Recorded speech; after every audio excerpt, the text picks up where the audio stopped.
નમસ્કાર ખેડૂત મિત્રો, આજના તાજા અને અગત્યના સમાચારોમાં તમારું સ્વાગત છે મિત્રો। આજના તાજા અને અગત્યના સમાચારોમાં વાત કરીશું મિત્રો હવામાન વિભાગની આગાહી તેમજ મિત્રો ખેડૂતોના ખાતામાં હપ્તા વગર પૈસા આવશે, તેમજ મિત્રો મોદી સરકારની મોટી ભેટ, તેમજ મિત્રો ખેડૂતોને દિવસે વીજળી મળશે, તેમજ મિત્રો દેવા માફી અંગે ફેસલો, તેમજ મિત્રો ખેડૂતો માટે મોટી ખુશખબર, તેમજ મિત્રો ડ્રોન ખરીદવા પર મળશે 70% સબસિડી, તેમજ મિત્રો રેશન કાર્ડ ધારકોને મોટી ખુશખબર, તેમજ મિત્રો સોના ચાંદીના ભાવમાં ઘટાડો।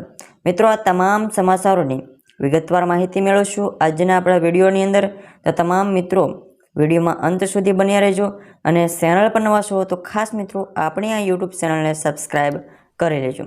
મિત્રો સૌપ્રથમ સમાચારની વાત કરવામાં આવે તો મિત્રો હવામાન વિભાગની આગાહી જાન્યુઆરી મહિનામાં એકવાર તો માવઠું આવી ગયું છે, ત્યારે હવે ફરીથી કમોસમી વરસાદની આગાહી થઈ છે અને ભૂમધ્ય સાગરમાં ફરી એકવાર ચક્રવાત આવવાનો છે, જેની અસર ભારતના પશ્ચિમી ભાગ ઉપર થશે, પરંતુ ગુજરાત પર તેની અસર કમોસમી વરસાદ આવશે અને 24થી 26 જાન્યુઆરી વેસ્ટર્ન ડિસ્ટર્બન્સની અસર ગુજરાતમાં જોવા મળશે, જેની અસરના ભાગરૂપે કચ્છ અને પશ્ચિમ સૌરાષ્ટ્રમાં વરસાદની શક્યતા છે, જ્યારે ગુજરાતના અન્ય ભાગોમાં વાદળછાયું વાતાવરણ રહેવાની શક્યતા છે।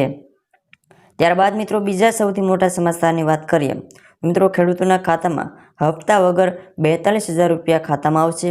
જે ખેડૂતોએ આ બે યોજનાઓ જેમ કે પીએમ કિસાન યોજના અને પીએમ માનધન યોજનામાં રજીસ્ટ્રેશન કરાવેલું છે તેવા ખેડૂતોના ખાતામાં વર્ષે 42,000 રૂપિયા ઘરે બેઠા આવશે અને સરકાર પીએમ કિસાન યોજના અંતર્ગત દર વર્ષે 6,000 રૂપિયા ખેડૂતોના ખાતામાં નાખે છે, ત્યારે કિસાન યોજનાના લાભાર્થીને જો કિસાન માનધન યોજનામાં ફોર્મ ભરે છે તો તેમને 60 વર્ષની ઉંમર પછી દર વર્ષે 37,000 રૂપિયા મળશે। આ બંને યોજનાઓ થઈને ખેડૂતોને ઘરે બેઠા 42,000 રૂપિયા સીધા જ ખેડૂતોના ખાતામાં મળશે। ત્યાર પછીના મિત્રો બીજા સૌથી મોટા સમાચારની વાત કરીએ તો મિત્રો મોદી સરકારની મોટી ભેટ। મિત્રો કેન્દ્ર સરકાર ખેડૂત કારીગરો અને શ્રમિકોને પ્રોત્સાહન આપવા માટે તૈયાર છે અને પીએમ વિશ્વકર્મા યોજનાની શરૂઆત 17 સપ્ટેમ્બરથી થશે અને આ યોજના હેઠળ લાભાર્થીઓને રાહતના વ્યાજદરે કોલ લેટર ફ્રી બિઝનેસ અને ડેવલપમેન્ટ લોન ઉપરાંત ઈ વાઉચર અથવા તો ઈ રૂપી દ્વારા ટૂલ કિટનું પ્રોત્સાહન તરીકે દરેકને 15,000 રૂપિયા મળશે અને આ યોજનાનો બિઝનેસ શરૂ કરવા અને તેને વધારવાના પ્રથમ તબક્કામાં 1 લાખ રૂપિયા સુધીની લોન આપે છે અને બીજા તબક્કા દરમિયાન આ યોજનાના કામદારોને 2 લાખ રૂપિયા સુધીની રાહત લોન પૂરી પાડે છે અને આ પર વ્યાજદર મહત્તમ 5% સુધી રહેશે। ત્યારબાદના મિત્રો બીજા સૌથી મોટા સમાચારની વાત કરીએ તો મિત્રો ખેડૂતોને દિવસે વીજળી મળશે। ખેડૂતોને જે ખેતીમાં પિયત માટે રાત્રિને બદલે દિવસે વીજળી મળે તેવી માંગ ખેડૂતો દ્વારા કરી રહ્યા હતા, ત્યારે ખેડૂતોને રાત્રિને બદલે દિવસે વીજળી પૂરી પાડવા માટે આ બજેટમાં કિસાન સૂર્યોદય યોજના હેઠળ 1,500 કરોડ રૂપિયાની જોગવાઈ કરાઈ છે અને ખેડૂતોને છેલ્લા ઘણા વર્ષોથી માંગણી હતી કે તેઓને રાત્રિને બદલે દિવસે વીજળી આપવામાં આવે અને આ માંગણી આ વર્ષે સંતોષાય તેવું હાલ લાગી રહ્યું છે અને બજેટમાં ખેડૂતોને દિવસે વીજળી આપવામાં આવે તેવી જોગવાઈ પણ કરવામાં આવી હતી, પરંતુ હજુ તે અમલમાં ક્યારે આવશે તે હવે જોવાનું બાકી છે। ત્યારબાદ મિત્રો બીજા સૌથી મોટા સમાચારની વાત કરીએ તો મિત્રો દેવા માફી અંગે ફેસલો।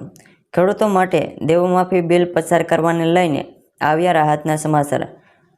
યુપીના મુખ્યમંત્રી યોગી આદિત્યનાથે ઉત્તર પ્રદેશમાં પણ આ વર્ષે દરેક ખેડૂત ખાતેદારના 2 લાખ સુધીના દેવા માફ કરવાની જાહેરાત કરી છે અને યોગી આદિત્યનાથે દર વર્ષે યુપીના ખેડૂતોના થોડા ઘણું દેવું માફ કરતી હોય છે, જ્યારે આ વર્ષે ગુજરાતમાં પણ વિધાનસભામાં દેવા માફી બિલ પસાર કરવાની મંજૂરી મળી ગઈ છે અને સરકારે અહેવાલો અને ઠરાવોને જોતા આવનારા બજેટ 2024માં ખેડૂતોના દેવું માફ કરવાની જાહેરાત થઈ જાય તેવી પૂરેપૂરી સંભાવના છે અને મિત્રો ગુજરાતમાં વિધાનસભાની ચૂંટણીઓના પણ ટૂંક સમયમાં આવી રહી છે અને તો તમારું શું કહેવું છે કે ખેડૂત ભાઈઓના ગુજરાતમાં પણ દેવા માફ થવા જોઈએ કે નહીં, તમે કોમેન્ટમાં બોક્સમાં જરૂરથી અમને જણાવજો।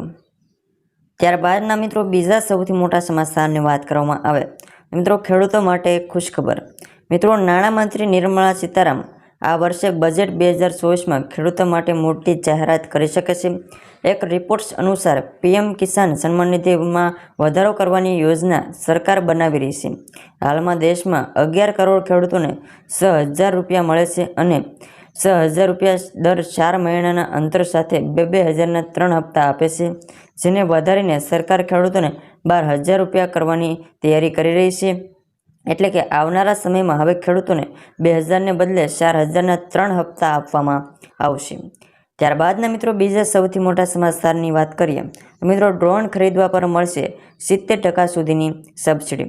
મિત્રો કેન્દ્ર અને રાજ્ય સરકાર ખેડૂતોને એગ્રીકલ્ચર ડ્રોન ટેકનોલોજી અપનાવવા માટે પ્રોત્સાહનના ભાગરૂપે 75% સુધીની સબસિડી આપી રહી છે અને ખેડૂતો ઉપરાંત કૃષિ તાલીમ સંસ્થાઓ, કૃષિ યુનિવર્સિટીઓ, કૃષિ ઉત્પાદક સંસ્થાઓ અને કૃષિ સ્નાતક યુવાનો, એસસી અને એસટી કેટેગરી અને મહિલા ખેડૂતોને તેનો લાભ લઈ શકે છે અને કૃષિ તાલીમ સંસ્થાઓ અને કૃષિ યુનિવર્સિટીઓને ડ્રોનની ખરીદી પર 6% અથવા તો 10 લાખ રૂપિયા સુધીની ગ્રાન્ટ મળે છે।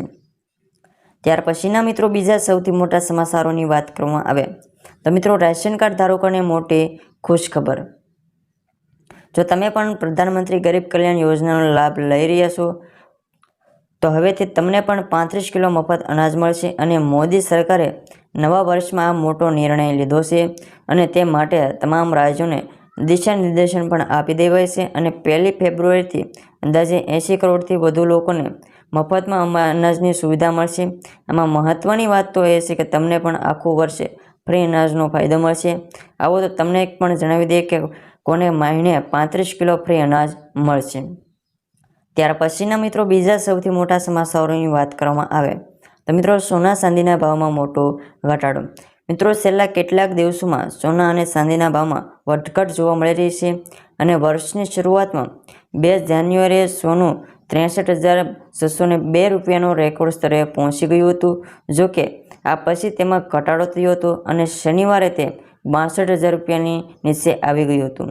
જોકે સોમવારે એટલે કે આજે સોનાની કિંમતમાં ફરી વધારો જોવા મળ્યો છે, તે 62,000 રૂપિયાને પાર કરી ગયું છે અને માત્ર જાન્યુઆરી મહિનામાં સોનાની કિંમતમાં 1,500 રૂપિયાથી વધુનો ઘટાડો જોવા મળ્યો છે અને નિષ્ણાંતોનું માનીએ તો જ્યાં સુધી આરબીઆઈ વ્યાજ દરમાં ઘટાડો નહીં કરે ત્યાં સુધી સોનાના દરમાં ઘટાડો થઈ શકે છે। તો બસ મિત્રો આ હતા આજના આપણા તાજા અને અગત્યના સમાચારો। મિત્રો રોજે રોજના સમાચારો જો સૌથી પહેલાં તમે જાણવા માગતા હો તો ખાસ મિત્રો આપણે આ યુટ્યુબ ચેનલને સબસ્ક્રાઈબ કરી લેજો અને વિડીયો સારો લાગ્યો હોય તો ખાસ મિત્રો આપણે આ યુટ્યુબ ચેનલને એક લાઇક પણ કરી દેજો અને તમારા મિત્રોને શેર કરવાનું ભૂલતો નહીં। તો બસ મિત્રો આજના વિડીયોમાં આટલું જ. આભાર. જય જવાન, જય કિસાન.